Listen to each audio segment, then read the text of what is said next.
Welcome to Conversations with Hetty.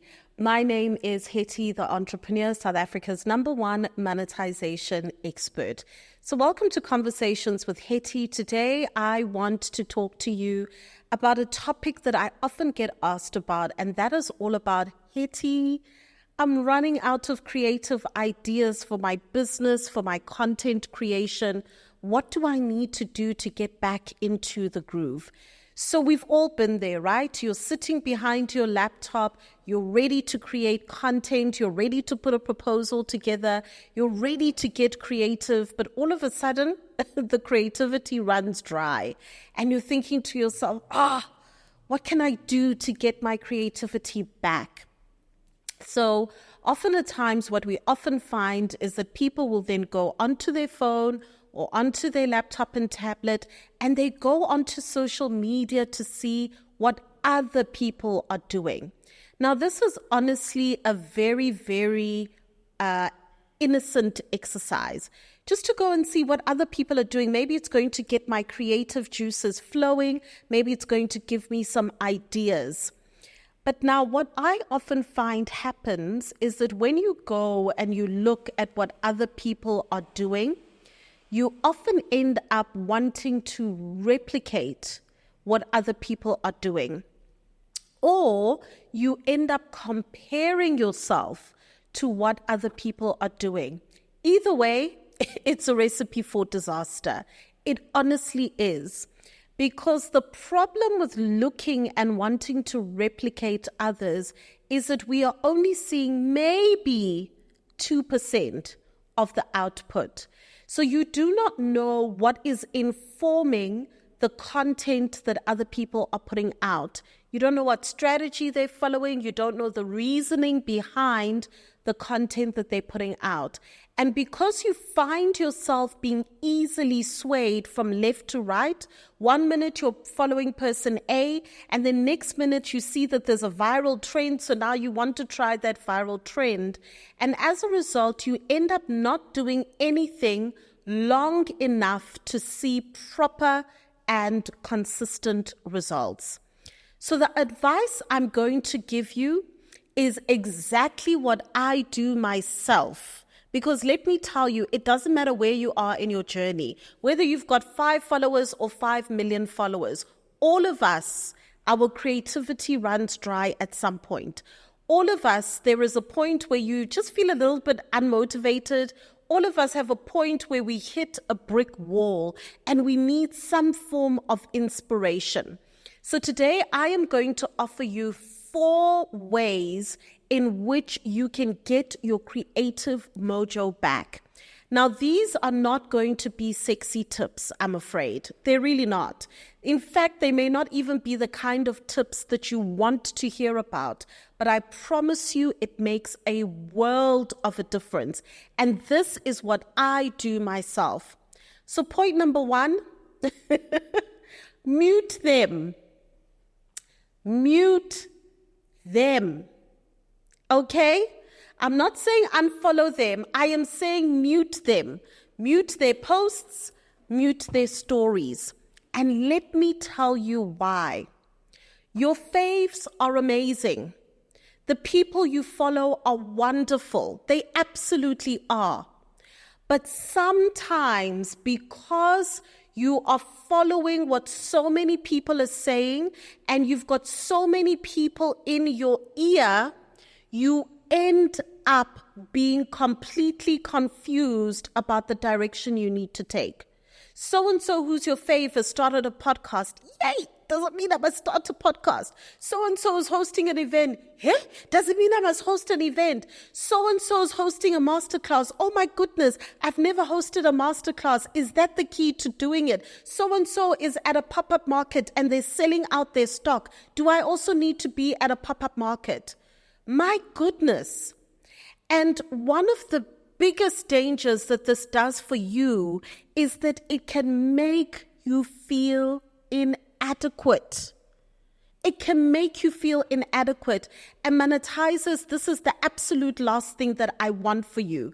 Because every single one of us have got our unique gifts and talents that we have to give to the world. But because we are looking externally at what everybody else is doing, it does not give us that sacred space of quiet time to be able to sit down, introspect, and look and analyze our own unique talents and gifts that we have available to contribute to the world. So when I say mute them, the problem is not them. The problem is never anybody else, unfortunately. I hate to tell you this. The problem is never your neighbor. The problem is never your customer. The problem is never the people you follow. The problem is always us. And often at times we need to sit in a corner somewhere by ourselves and be able to have the silence away from distraction to be able to re-strategize. The answers are already within yourself. That's why when I am coaching or I'm mentoring or I'm working with a client, I try my best to not impose my own views on them, because the answer is actually within them. Our job is to extract it out of them. So mute the noise, silence the noise. Sit and be in a space that is peaceful and uninterrupted so that you can hear your own voice, so that you can have mental clarity, and so that you can have uninterrupted strategizing time.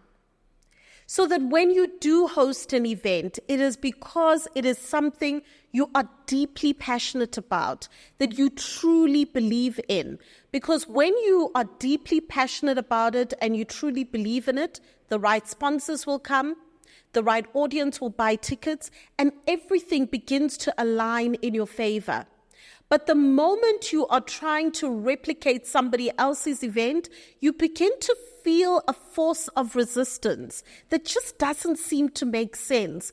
And the reason why that is simply because it is not yours.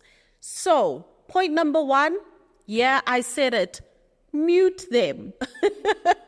Okay, it's crazy, but I promise you I do the same. And let me tell you something that's going to validate this, because I thought, geez, I feel so bad. I'm muting all of these accounts. And obviously I unmute when the time is right and I've got the mental space, capacity, and clarity to consume that content again.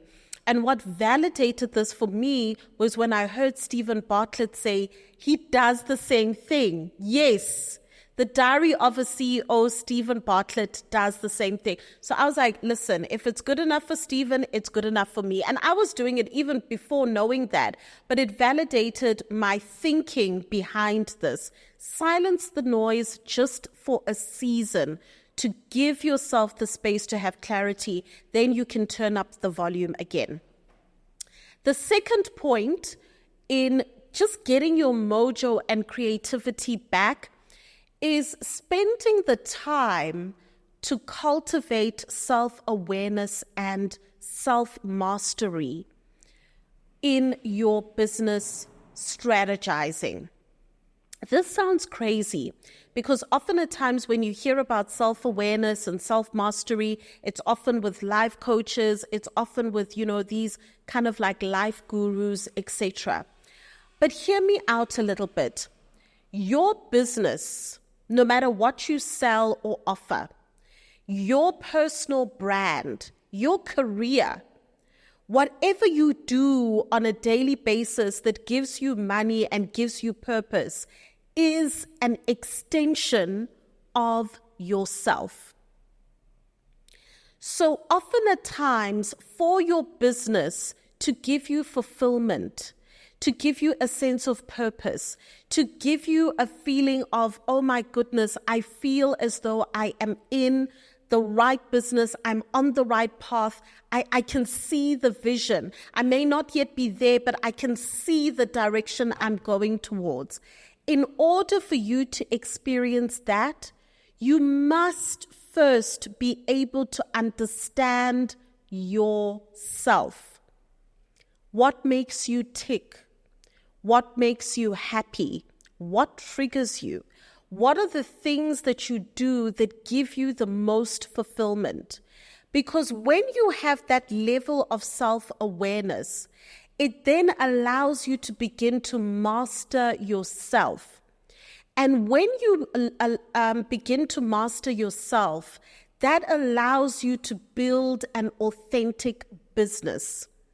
And when you build an authentic business that is rooted in authentic products and services, you then build a community that is grown through that authenticity of who you are. And that means that everything that you do after that is rooted in it being centered around you and you understanding yourself. I'll give you an example of this. I've got our mentorship club. We've got, all of these different entrepreneurs that are part of the mentorship club. I've got a co-coach that assists me in there. And I was explaining to her, when it comes to the mentorship club, we're not looking for hundreds and thousands of people. We are just looking for the right people. And the right people will come to us because it's going to be authentic to who we are and what we are looking to achieve in this moment. This is so important because when what you do is rooted in who you are as the anchor and the core of your business, the right people are drawn to it. The right sponsors come along. The right products and services are created. And as a result of that, your growth becomes so much more authentic. So this is very, very important. Self-awareness also allows you to be able to acknowledge both your strengths and your limitations. And it allows you to be able to seek help where your limitations come across. Now, what does this have to do with being creative and the water running dry and the creative juices running dry?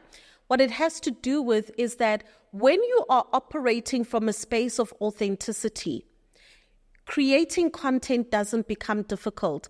Even making a cup of coffee in the morning is content. Sitting down and journaling is content. Recording your thoughts while driving in the car to pick your children up from school is content because it is authentic. You are not waiting for perfect moments and perfect circumstances to connect with your audience and your community. You are showing up authentically, whether your face beat is done or not, whether you look incredible or not. And this is so important. I remember even sharing the story of this one time I had a terrible flu. But I went online, I went live, I had my doek on, I had no makeup on, and I just started talking into the camera. And I said, oh, guys, I've got a flu. And it was so interesting because literally the very next day, a monetizer sent me a care package full of all the relevant, flu mixes and all of these things and comfort food and so forth. And it was just so incredible because people connected the most with that video. Where there was no makeup, where there was no lights, camera, action, it was just me showing up as myself. So really tap into that essence of who you are and what makes you unique and lead with that. That is something nobody, I promise you, can ever take away from you. All right. Point number 3 is to seek wise counsel. Point number 3 is to seek wise counsel. Often at times when we hit a creative roadblock, what we will often do is we will call our sister, our neighbor, the postman, anybody who's willing to listen. I'm running out of ideas. I'm running out of creativity. Can you help me? What I want to rather offer you is to say, keep the people who pour into your life from an advisory perspective sacred. Have a board of advisors that is small and intimate. It might be 3, 4, 5 people max. These are individuals that understand your knowledge, your skill, your talent, your intellect, and what makes you amazing. These are people that you can trust with the vision and direction that you want to take with your business, with your career, and with your personal brand. And these are people whose counsel and advice you trust. And those are the people you are going to go to seek wise counsel. Here's the reality. If you ask 100 different people the same question, you will get 100 different answers. That is not to say any of those answers are right or wrong. They are correct according to their perspective. They are correct according to their lived experience. But what ends up happening is that you then become confused in 100 different ways. Seek the counsel of people that have walked the path before you. Seek the counsel of people whose opinions you trust and are valuable in your life. You know, we must learn to recognize how important and sacred it is, the people who pour into us. If you understood how important this is, you would honestly guard it so jealously. There are people who advise you from their point of limitation. There are people who advise you from the point of their trauma. There are people who advise you from their limited lived experience. They are not bad people. They don't mean ill for you, but they are limited in their perspective. And if you are not careful, you are going to carry that energy into your business and into your life. So just have a limited board of directors from whom you seek wise counsel. And that board of directors can change year on year depending on the season and phase that you may be in your life. And then point number 4, that is to plug into a supportive community. All right. So plugging into a supportive community, especially for those of you who are solopreneurs, everything in your business is dependent on you, or you've got a team of people that are reliant on you for decision making, and you don't have a community of peers who understand the daily struggles of running a business. Plugging into a supportive community of fellow entrepreneurs can be really, really great. Now remember, your supportive community is different to your board of advisors. Your board of advisors are peer and above. Your supportive community are peer and sometimes even below. And it's often held up by your mentor or your coach. All right. But in essence, a community, it's basically like, you know, when your cell phone begins to run out of battery, and so you plug it into a power supply, and all of a sudden the battery starts charging and getting energized. That is your supportive community. Your board of advisors are there. You check in with them maybe once a year, twice a year, or every other quarter. But your supportive community is always there. It is that charging of your battery. That's actually one of the reasons why we created the Mentorship Club, is to be that supportive community for entrepreneurs, where they get accountability, where they can chat with fellow entrepreneurs from different backgrounds and different industries. And then, of course, they've got access to us as coaches from a group coaching perspective. So if you want information about the Mentorship Club, we'll put it in the description box. No pressure. Do what works for you. But find a supportive community that you can be able to leverage. Now, I told you I'm going to offer you 4 pointers, which are a completely different perspective for being stuck. The issue with being stuck is not related to me giving you ideas on what content to create, what equipment to get, etc. When you are in a space where you have muted out the noise and you begin to return to self, when you are in a space where you are aware of yourself and you begin to master yourself, and therefore you are open to creating authentic authentic content that is original and that stems from the core of who you are. When you are in a space where you are seeking wise counsel from your board of advisors, and when you are in a space where you are plugging into a continuous energy source from a supportive community, trust and believe the creativity will flow. The creativity will flow. We won't even be able to stop you. And the beauty with that is you are going to be bulletproof.